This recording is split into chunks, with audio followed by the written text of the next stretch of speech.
the show now. Come on. Bad black mama's gonna let you know now. Here we go, here we go, here we go. Come on. Let's chit chat. Let's chit chat. Let's chit chat, sis. Hey, what's up? Let's chit chat. Let's chit chat. Let's chit chat, sis. Hey. And we have a special guest with us today, Dr. Tina. How are you today? Good. I'm good. And I am not going to be formal. I'm not going to say this is the hottest conversation, hot topics that I always get mixed up and sound crazy, because we're going to be really laid back, because this conversation is going to be really intimate. Like we sitting in our living room, like girls chatting about our kids. And, you know, our kids, we're moms and we are so passionate about our kids. So, you know, I'm not even going to do our icebreaker or hot topics that I usually do, because this conversation, we got to get the meat and Dr. Tina, this is really one that I had scheduled for a while. And when I wrote it down, I kind of had my hand shaking, like, you know, somebody that had serious problems, you know. So I said, let me go to the girl, the doctor, the know-it-all, and Miss Fly Lady and First Lady, I can't say First Lady, Dr. Tina, to give us some advice, because you've been here before. You know how it goes with us. We keep it real. And I just wanted to see, you know, if you can help us out, because all of us here are moms. Yes. And we happen to be moms of adult kids. And there's a lot of people out here that want to hear about, you know, this era that we're in with raising adult kids. Because I say raising them because they have their own mind, they have their own lives, but we're still in their lives, you know. So we wanted you to come on today, and we wanted to like go around and give you some questions of how can we survive this period, because it seems like this period is traumatic. You know, it's traumatic. It's a good period, but because you see they have come into their own, but they haven't come into their own. You see that they, you know, they're trying to find themselves. Then you reflect back to, well, hell, when I was at that age, I was way farther than that. And, you know, nobody, but then you say, but they're a lot smarter. There's a lot of things that go through your head when you see your kid at 25 and you think about where you were at 25, you know. So a lot of things are going on. And I can say that for myself, because I have a 24-year-old and almost a 26-year-old. So, you know, this is a challenging time. You know, both of my kids are educated and, you know, have degrees, and they're doing their thing, but they're still under my nest, and I still have to care for them. And I actually looked at something statistical that said that most kids are not leaving the house until 32. So I was like, oh, whoa, we're 32 years old. You know what I mean? 32 years old. I mean, I got the exit papers out my house at 17, because I graduated from Hallahan at 17, you know. And I mean, I didn't do anything that was detrimental. I mean, I did some crazy stuff, but, you know, I didn't do anything detrimental that my parents had to come and get me or bail me out or anything like that. But, you know, that was me, and that was my brothers and sisters, because we're all surviving. But it's different now. It seems really different. So I'm not going to ramble on, because I told everybody else they couldn't ramble on. So they probably said, shut up, Kim. But let me just go around. So this is Dr. Tina, and she is here. And let me just, before everybody goes around, for those who don't know Dr. Tina, tell us a little bit about yourself. Okay. I'm Dr. Tina Scott. I have my own private practice here on City Line Avenue. My doctorate is in healthcare administration, and I do a lot of consultant work with organizations, helping them to show up as their best self. And I also work with a lot of individuals. I work with a lot of people you probably pass in everyday life and people you see on the screen. So I'm very passionate about helping people just show up as their best self, and creating tools to help us just be better. That's what we all need. And Celeste, did we say this before? We need an appointment. We need more than an appointment. We still looking for, but I found my insurance card. So we were trying. Look, ladies, you're gonna want to book as soon as you get off this podcast. I know, because when y'all hear it, y'all gonna want to get booked. So we will just go around, and let's start with you, Chauncey, because you know, Chauncey has adult kids, and Chauncey is actually a grandmom too, and she has honor children that's adults too. So Chauncey. Well, everyone in my house or everyone in our family is an adult and they're all living somewhere else. Mhm. So I like the topic of our podcast today because it's more than raising adult children, it's parenting adult children because technically we've already raised them, right? So I have two of my own and I have four honored children. So they range from ages 35. Well, they range from 26 to 35. So I'm a grandmother and they still need advice. They still need guidance in certain areas. And we're constantly teaching them, we're constantly sharing, I'm constantly learning from them. And, but yeah, there are times when I need to stay in my lane and I find it hard to keep my mouth zipped. And I have to learn to sometimes to just watch and observe and then offer advice or guidance when asked. And that's often very difficult because when I see my children, I don't always see the adult children. I see the 4-year-old or the 7-year-old. And even though they're towering over me at 5'11 and a half and 6'4", I still see the 7-year-old them. So those are the times when I have to step back and remember who they are now and not who they were then. Keisha. Hi, Dr. Tina. This is Keisha. I'm glad that you're here and much needed topic. I am a mother of adult children as well. And I have a 27-year-old and a 25-year-old and also a grandmother of 3. And I'm glad Chauncey can I go ahead and get into it? Yeah. Okay. So I'm glad Chauncey kind of said how you have to sit back and listen, and sometimes you can't do that. So I want to know, so I'm going to get right into it. What if you have been well, first of all, having 2 children, 2 different personalities, but sometimes you kind of try to parent the same and it doesn't work that way. And you have one child that pretty even keel and you pretty much get along, and another one that it's difficult to communicate with. How do you step back and to communicate? Because the whole thing is not to bash the children in this episode, but to know how to do it better, how to better communicate with your child. And especially if you, I think, have maybe done it wrong in the past. Am I clear? Yeah. No, okay. You're and very then looking back in retrospect and saying, wow, I wish I've done this, and this, and maybe we would be in a better spot, because that's just what it is. We want to be really, it's about having family. It's about communicate effectively. Right. I think it's important when we talk about our children, right? And especially when we have 2, oftentimes we unconsciously or consciously compare them, and they are aware of that, right? And also too, we may sometimes use the same tools that are proven to be ineffective. So when we see that, right, we'll ask everybody else, how should I communicate to my son, or how should I communicate to my daughter, our adult kids, versus saying, hey, listen, to your children, I notice when we talk, there's like some disconnect. Help me to understand how I can communicate more effective to you. Like, what do you need from me? And what that requires is us to like humble ourselves, right? Because all this time we are like hierarchy to our kids.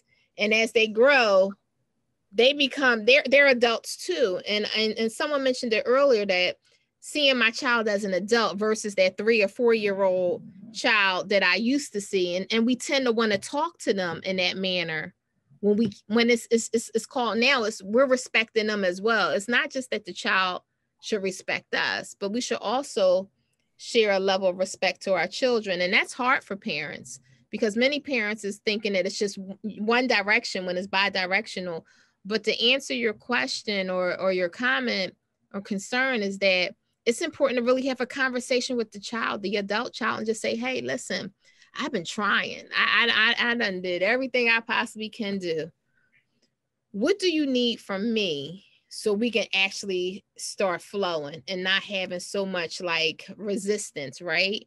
Because the minute that we come into their space and we're like being like the hierarchy, even though we are the parent, it kind of makes them put up like a defense mechanism. Like, you don't see me as an adult yet? Like, what's wrong with you, right?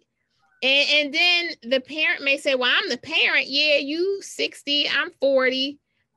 Like, come on, like, I'm not running around in Pampers. When are you going to allow me to use all the tools you poured into me? When are you going to let me start adulting? Does that make sense? It makes perfect sense. Okay. Mm-hmm.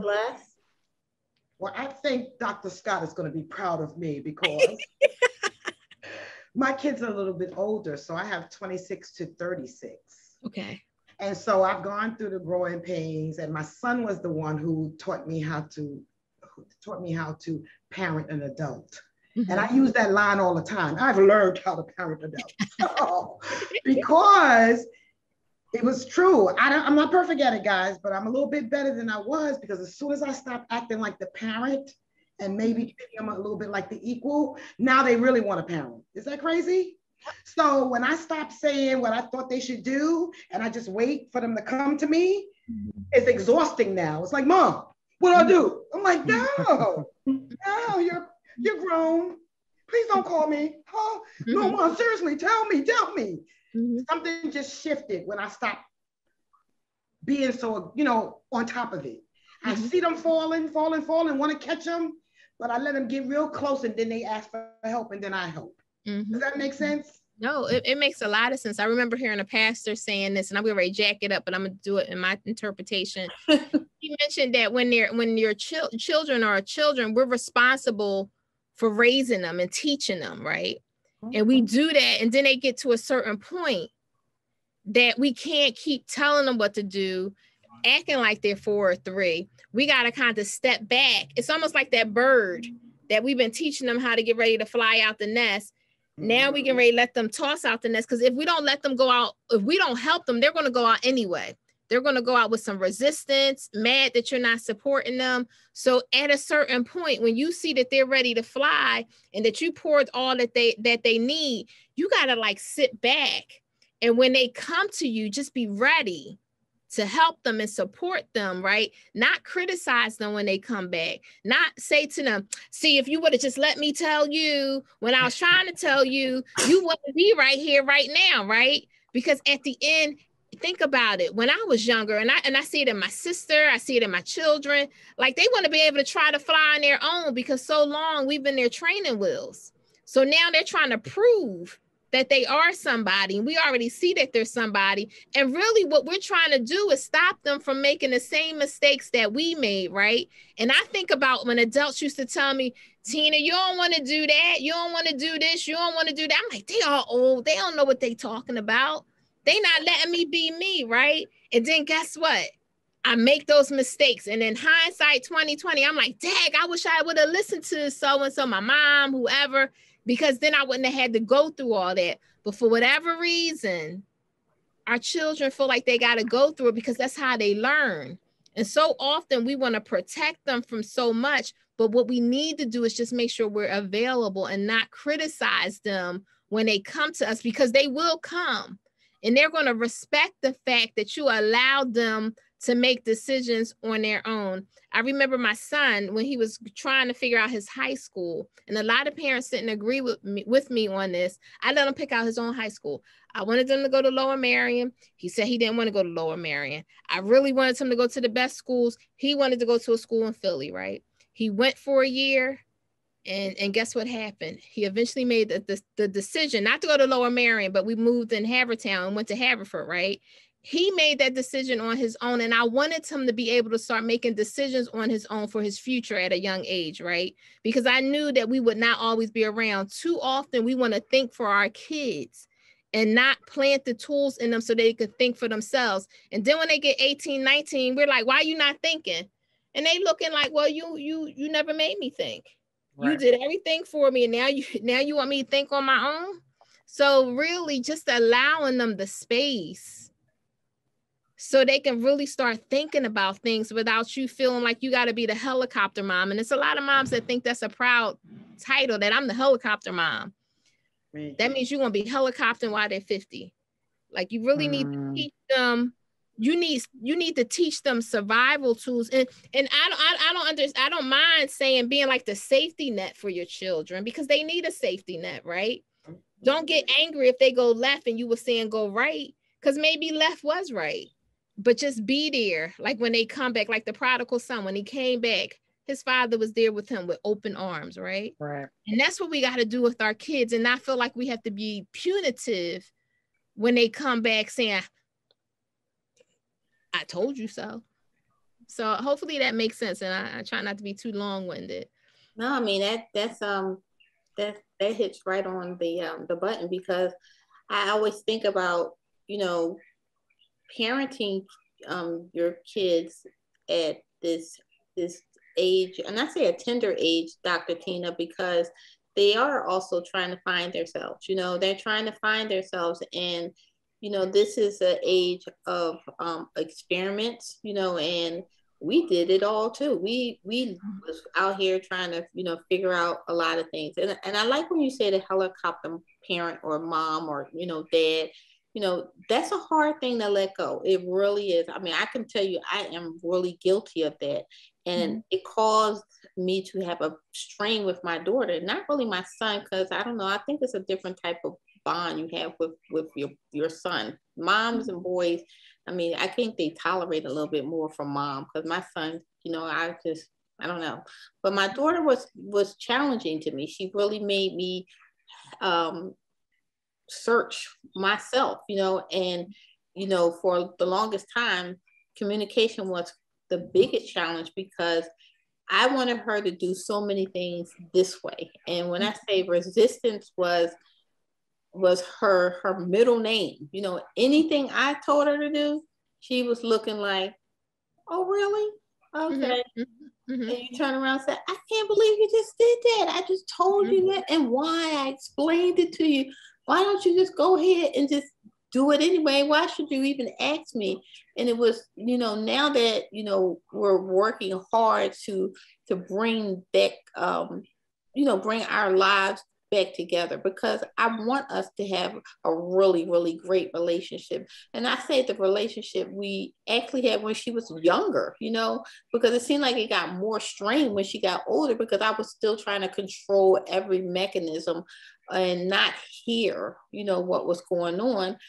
And it takes a lot out of you. I think I had more sleepless nights caused by myself because I didn't listen. You know what I mean? I didn't listen, and I didn't let her be her. And when I started to think about one, I had to think about myself. And that's not a crime. I had to think about myself. I had to think about my health, my well-being. And, number two, I had to think about, if I'm not here, what is my child going to do? I gave her all the tools she needed. Why am I acting like I didn't do that? Why am I not secure in what I did for her? Because that's what I'm doing. So I think that bridge right there is what I'm working on. My question for you is, when a relationship is strained, and I'm saying we have come a million miles. When a relationship is strained, is there any extra things that you should be doing? Because I'm like this. We communicate really good now, but it's always something in the back where you say, I want to be really careful from what you say, because at any point it can turn and go back to being sour. You see what I'm saying? And that's because they are adults and they don't feel like they have to hear what you have to say. And it's already been issues in the past.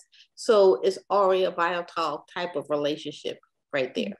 Well, it's funny that you say that. I see a lot of parents and their children, mainly because they cannot connect. They cannot get through some of the stuff that demonstrates or will show up in the way that you just mentioned. So, I mean, when you're trying to connect with your child and you see that you keep butting heads and you don't see any way around it, just like marriages have mediators, there's mediators for your relationship with your child. because oftentimes one may feel uncomfortable speaking. And if one is feeling uncomfortable speaking, it's no conversation. I was just meeting with a mother and a daughter, and it was just so ironic how the child just, I think she was 30, was just crying like, they don't want to see me as an adult. And everything I do, she always finds something wrong with it. So I don't even want to tell her nothing. And then what you think the parent was coming to me pretty much saying, she don't ever want to spend no time with me. She always want to be with other people in the family, but she don't want to spend time with me. And then you wind up getting jealous because she with Aunt so-and-so, but she not spending time with you. And it's mainly because there's a certain kind of bond. And I tell people, I say, go ask Aunt so-and-so what she do when she talking to you. Find out. And Aunt so-and-so may tell you some things that you may say, I ain't doing that. Because we're good to say that. Well, I ain't doing that. I'm the parent. They know they need to respect me. That's why some kids, and I don't mean to step on anyone's toes, that's why some kids move to the other side of the globe. Some kids rather live in Alaska than Philly than to be with their parents, right? I have to call my, what, that's why they moved? I wasn't trying to step on no toes. Yeah, but it's true. But can I make this statement, because I kind of understand what that parent is going through. I felt something different. I felt like I had been a parent for so long, and then when they didn't need me, I didn't know where I fit in. So they didn't say they didn't need me, but my son had a heart. He got married about 2 years ago. It was almost 3 years. And he said, Mom, you gotta stop treating me like I'm gonna be married. I'm a man. And I was going, he doesn't want me anymore. I really didn't know what to do after being a parent for 33 years. Like, what do you do with that? And I got past it, but that's what I felt at that moment. I felt, I know that job well. Yes, I just say get a life, right? Like you gotta get a life.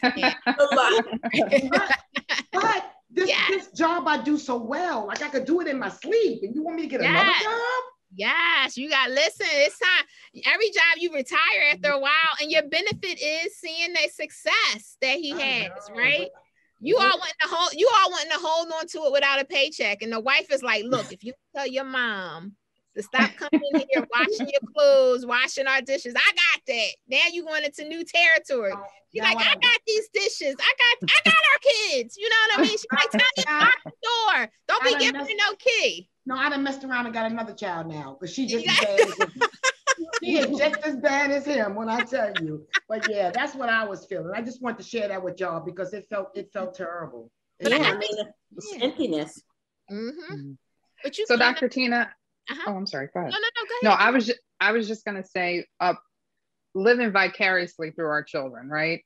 So I think that's the very delicate stepping stones that we have to make, right? So when my son was very young and was in school, I used to tell him, when I realized trying to get him to do his work and trying to get him to get good grades, and being at that age, I was an overachiever, and I was trying to make sure that he was the only Black kid in his school, because we lived in Ridley Park and he was the only one there. And he had a lot, I felt like that was a lot of responsibility. I had been in that situation before, but then it hit me around 4th grade when I finally said to him, I got my high school diploma.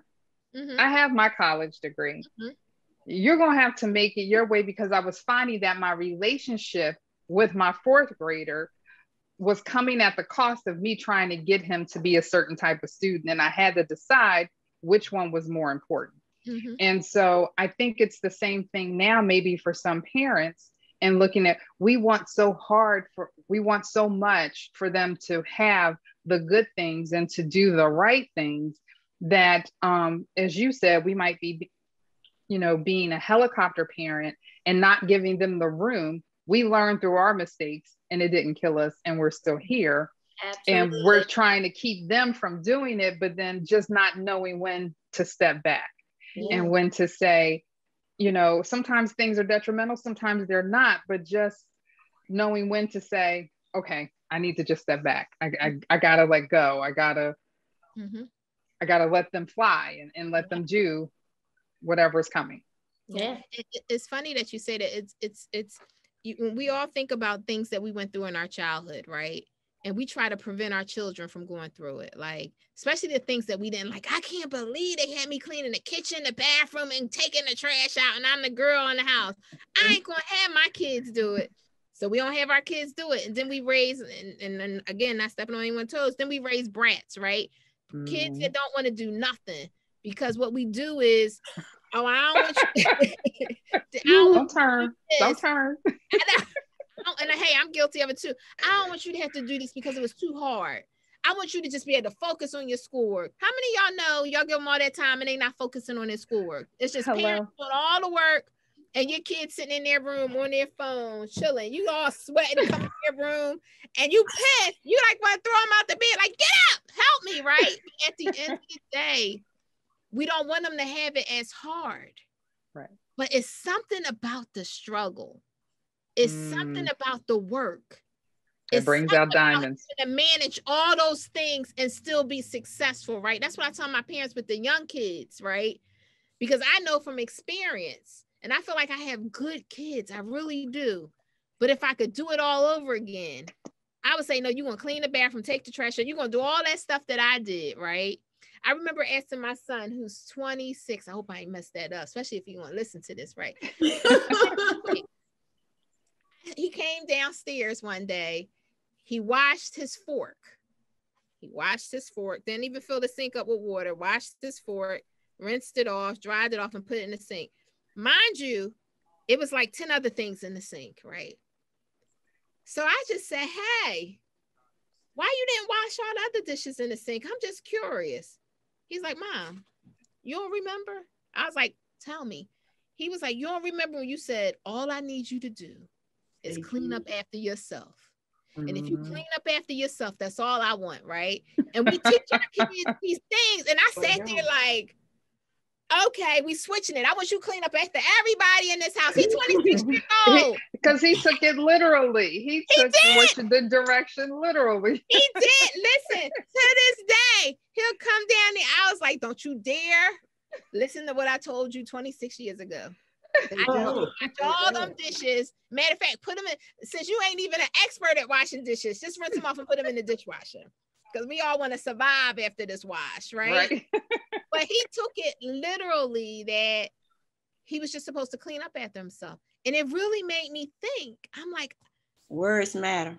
Yes, words matter. Yes, I did. And you're so right, they matter. And we got to be careful what we say. Because on the opposite, like I did, I expect him to wash all the dishes. Right. And he gave me that mirror and put it right in my face and said, Mom. And I was like, you know what? You're right.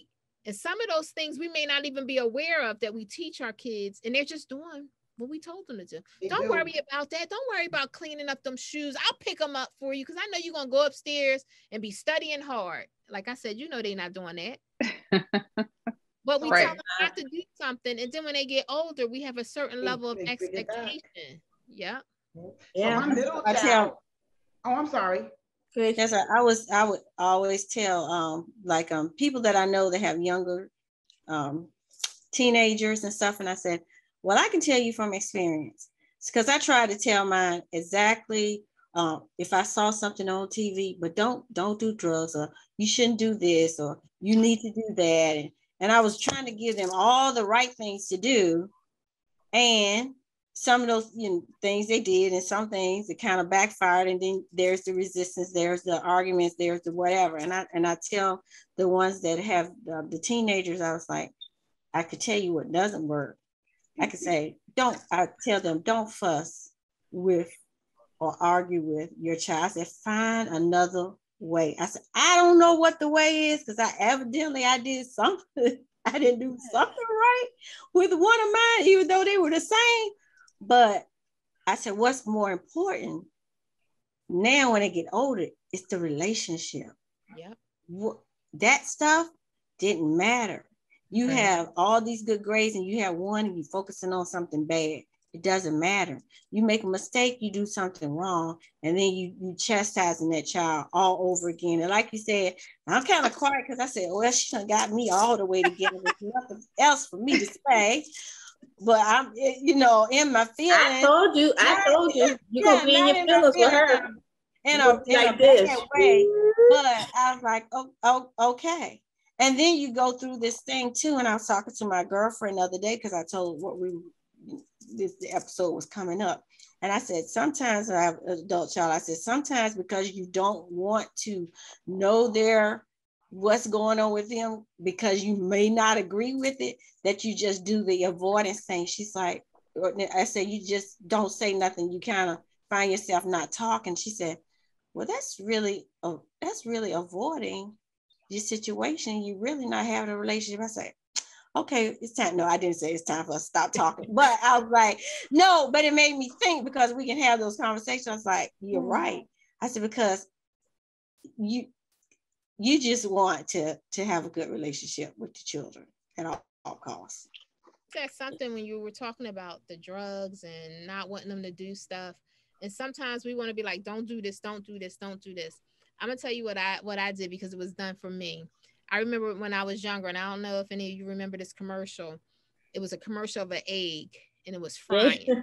The drugs. They said, don't do drugs, because this is what's going to happen to your brain. I was traumatized from that. From that, I said, I'll never do drugs. So I want my brain frying like that egg in that frying pan. So what this is your brain. This is your brain on drugs. Yes, that's it. That's it. I'm traumatized, right? I was like, no drugs for me. So you know what I did? I found that commercial, and while everybody was downstairs, I played it, and I just let it fry. And I said, what y'all think about that commercial? They ain't even paid no mind. I said, look at it again. And you know, it's funny because we don't always have to say stuff, but we can put things in the atmosphere so they can know what not to do. Does that make sense? Mm-hmm. Right. Absolutely. Okay. Mm-hmm. Right. Yeah, that's a valuable point. So and then expressing how we express our experiences and the mistakes that we made. How soon would you suggest for people that might have teenagers? I was always very open with my kids, and because they were teenagers when I got divorced, there were a lot of things that they saw leading up to, and then, you know, once it happened. But how would you say relate the stories that you had, the negative experiences that you might have had, to share with them, and the best way to do that to kind of help maybe avoid what could happen, you know, avoid some of the pitfalls that could happen for them? You know, I would just say be authentic. Whenever they have a conversation with you, don't try to look like the mom that's flawless, right? Right. We all went through some stuff, right? I mean, it's a certain language for age appropriateness, right? But when they ask you questions, just answer them honestly. Okay. Consider of the age that they are, right? And especially when we talk about heartaches. I was in my room with my daughter, right? And I was like, oh, she's a little girl. I know I got to start. She's 12. I said, I know I got to start, you know, talking to her about like boys, because I'm quite sure she done seen it all over the place on YouTube and all that stuff, right? So I communicate to her like, you know, wow, because she was having cramps because it was that time of the month. And then we just really started talking about that time of the month. And then I said, you get to that age that you probably like boys. And then we just started having that conversation. And I thought that was hard for me because I had boys that I raised all this time, right? And literally, like, the dad pretty much handled most of the stuff, right? So those conversations he had. So I was like, I got to start having these real conversations with my daughter, not because I'm trying to make her go in that direction, but we got to have those real conversations because she's going to have them with somebody, whether it's her girlfriends. They're going to talk about some stuff, and I want to make sure that I'm paving the way so she can come to me. And it's funny because I felt that Dr. Anita did this thing about talking with your daughters or something like that. She did a podcast, and I was listening to it a little bit, and how it's a strain. And Sarah Jakes was talking about the strain that they have with their daughters. And I didn't hear it all, but the gist of it, it made me think. And there is a strain because I know my daughter's trying to find herself, and I'm trying to help her find herself, and it may not match. So I have to provide the space to like hear what it is that she want to be. What is it that she want to do? What does her friends look like? And all those different things. And you know, when our kids hurt, you want to hurt the people that hurt them, right? But we know we can't, because we'd be like those parents on YouTube, old lady fighting a 12-year-old, right? Right? But we want to protect them from everything. But I learned with my daughter, because I was like, our relationship is a little strained. Like I felt like her tenseness, but then it was other times I saw that she was real relaxed. And I'm like, how can we have, it was like a night and day experience. I said, when I stopped just coming at her to tell her to clean her room, pick this up, do this, do that, do this. When I wake up, I'm just going to pick that up, pick that up. So I stopped that. And I pretty much asked her, I'm like, hey, Trent, what works for you as far as cleaning your room and doing this and doing that, right? And I started helping her sometimes. Like when I saw that she was running real late in the morning for school, I said, oh, let me help you make your bed. I know you don't have time to do it this morning, right? So then I noticed that that was part of her flow. And when I saw that she needed help, I wasn't punitive. Like, you ain't make your bed. Didn't I tell you make your bed? Because, you know, that's how it normally is. And I remember one time not cussing my kids out, yelling my kids out, right? And I was yelling out so bad. And in my house, there's like a stoop you step down. I stepped out on that stoop. I broke my heel and I went down like this. And they all wanted to laugh so bad. We still talk about it to this day. They's like, Mom, remember you was cussing us out, yelling at us, and then your heel broke and you went down like that. But my whole point is, you know, I think God was trying to really get my attention, because sometimes we can go off on a tyrant. Right. Because we running late and y'all ain't moving fast and we keep doing that. So it's just allowing yourself just the space to make a connection with them and not always coming at them with what they didn't do and what you need them to do, and just talking. Like I just came in a room and I just started talking to her, and I, believe it or not, it's only been like a month and I seen a huge difference. Wow. Not coming at her like, "Tell me your socks." I became like, I started helping her. And I thought before that she got to do it all on her own. But I don't even be wanting to do stuff on my own all the time. So sometimes we got to go in there and work beside them. And then just remind them, don't forget tomorrow, clean your room. Okay, Mom. My kids know not to slam doors. They know to like make it really underneath their breath, right? But I could tell when I'm actually getting to them. And I don't want that kind of relationship, especially not with my kids, my daughter. You know, my boys, they're good because they're older, but I'm still in that process with my daughter, building a relationship with her and just learning that I wouldn't want anybody coming to me, always telling me what I wasn't doing. Like, I shut down, like, shut up. Like, when you see them come, you're like, all right, you gotta be respectful. Yeah, but you look like, shut up. You know what I mean, that's really important. I think now with hindsight now, you know, most of the time you're taking what you learned from your parents, you know what I mean, bringing it on to your children in a parenting style. And that's when you think more to like what Keisha was saying, you know, it's identifying what could I have done different, you know. And I think about even like my kids, I'm like, they're good kids. They're, you know, they haven't done anything to make me say, oh my God, I wish I would have did this completely different. But I have reflection, you know, and when I say reflection, I say, what could I have done to had a better communication, a line of communication with them, you know, because what I didn't like what my parents did, I tried not to do with them. And that's going to the extreme. And when I say the extreme, where I didn't like the way maybe my mom talked to me. But then in hindsight, I was doing a lot of the things that my mom was doing, you know, and I looked at it and then I would kind of condone it and say, hell, it wasn't that bad. Hell, I turned out all right, you know. I made out good in life. So what the hell? And why can't she? But what I learned is this is a different generation. And they're not like we were. And I say that because it's almost like they have less tolerance for what we used to tolerate. And I say tolerate because we used to tolerate a lot that our parents used to tell us to do, or it wasn't even tell, we better do. You know what I mean? It wasn't even a question if you were going to do it or not. So in that aspect, I think about that, Dr. Tina, you know, I think that's where the foundation started to crumble. You know, the good thing is that you always have a chance to rebuild that foundation.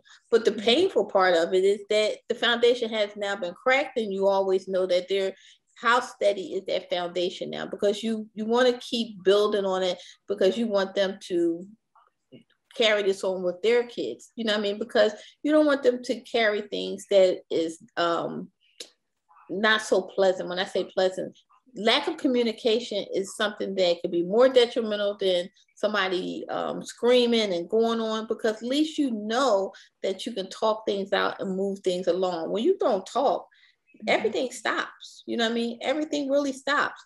So I think the gist of what I'm getting from what you say to your adult kids is be able to humble yourself and be able to have a conversation with them. And that's a real big, pleasant start. So I think this was an awesome conversation. And Dr. Tina, you just, as usual, you hit it on in every aspect, because I know that I'm challenged every day for myself, you know, with trying to make sure that my kids are living, most importantly, a happy life. You know, I don't want anything else for them. I want them to have a happy life. And I carry that, and I know everybody else as a parent carries that heavy heart, because you don't want your kid to hurt, you want them to be successful, and you don't want anything detrimental to happen to them. So I don't want to be one of the thorns that they have to go through in life, because we know that's life, period, that they're going to run into all type of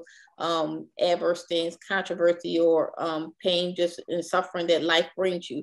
But the relationship between a parent is, I think, is sacred, because like Keisha said, it's family. You know what I mean? Family is everything. You know what I mean? And your immediate family, mom, dad, you know, we're not going to be here forever, but you want them to have cherishing memories of your relationship. Because I hate to hear when people talk about, especially a parent that's passed away, and they have really derogatory things to say about their parent. It's like, wow, the person never even got a chance to, you know, resolve their issues. And look at this person that's gone on. They got children, and they're talking like that to their children, and their children is going to probably, you know, what's the residual effect of that? But we can just do a round robin and tell Dr. Tina if you have any final questions, because I really enjoyed this episode. Celeste, do you have any final questions? No, I mean, just when I thought I had it right, I see, you know, some things that I probably still need to do, because I'm the helicopter mom, even adulting, but I do it a little clever. So I'll share that with y'all in our after show, some of the little tools I use. But you know, it's always interesting to have this conversation. I think we need more conversations like this. Very helpful. Chauncey? Dr. Tina, thank you so much, because your advice was really helpful. And it's something that now that I'm a grandmother, and I'm a grandmother of preteens, so I can share some of these tools with my son, because he's the father of 3 girls. And you know, just kind of pass that forward, you know, to piggyback on what Kimmy was saying about wanting to see, you know, our kids. For me, it's more about joyful. I want to see them joyful, because joy is something that they'll always have, whether it's a good day or a bad day, right? Whether things are going their way or not going their way. But if you wake up with joy and just healthy, have them to be emotionally stable and to be healthy, I think conversations like this will help us to do that, and to build on that, and no matter how old they are. And so, and change is always possible. So thank you for your advice. Thank you for being here. It's really appreciated. Thank you. Keisha? Well, Dr. Tina, I have enjoyed listening to you. And again, I say, like you said, I got my whole life together with you giving advice. But the one takeaway, which is just so awesome, but so simple, it's just ask them, how do you want me to communicate with you? And that was just, that was the number one takeaway from the session. And quite simple to do. All right. So again, thank you, Dr. Tina. You know, on the Facebook page, you know, we tag you as an expert because, you know, some people be going a little ham over there, but in case, you know, somebody needs your advice. But again, I'm always appreciative of your advice and always appreciative that you come on and give your expertise because it is profound. And, you know, everybody needs to have advice that is going to help them on their day, help them live their best life. And you said it in the beginning, that's your line of work. And I know people cherish you because I know I cherish you. So thank you again. So this concludes the episode of Let's Chit Chat Sis. Join us next week, Wednesday, when we drop our next episode. So again, I can't say no more. This episode was profound. So catch us on our social media pages. Let's Chit Chat Sis. I'm your girl, Kimmy. We have Celeste, we have Chauncey, and Keisha. And again, Dr. Tina. So have a good night, everybody. Good night. Good night.